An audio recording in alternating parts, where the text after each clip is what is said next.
Ayan si Tia, Papa, hindi pa tapos kumain. Ang bagal. Nga.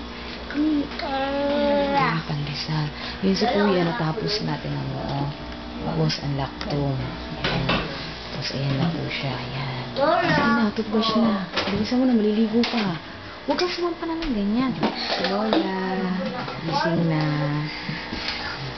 Antayan sila ng Manila. Mapacheck up na po muna kayo. Tapos diretso dentista.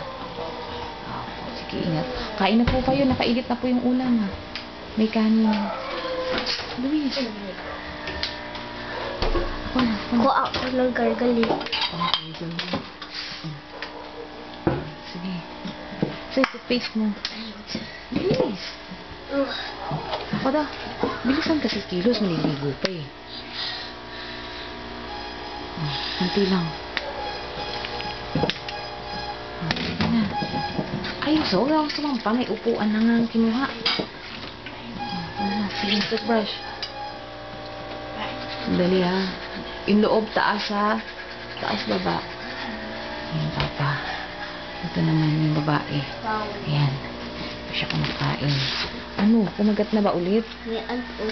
May ant ka ngayon. Kasi ang bagal mo kumain. Ant na kumakain. Yes, kaya. Papa, nakahang pa rin. Busy. Ayaw pa din.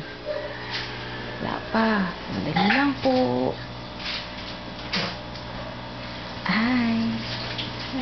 Healthy siya, Papa. Oh, healthy. Di ka pa suklay. Isa mo na kumain. Suklayan ka ni Mama. Yun si Kuya. Inayos ba, anak? Yung tang mo. Nasuka ako pa dito. Nasusuka ka? Bilis na, bilis. Okay na nga.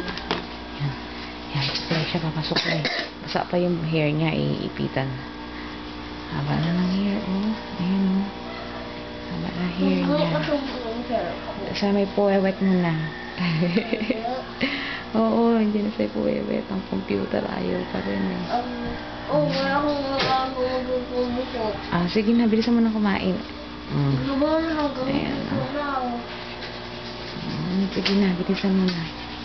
Madali lang ha, lalagyan ko na siya ng ipit. Ito yun yung buhok para maipitan na.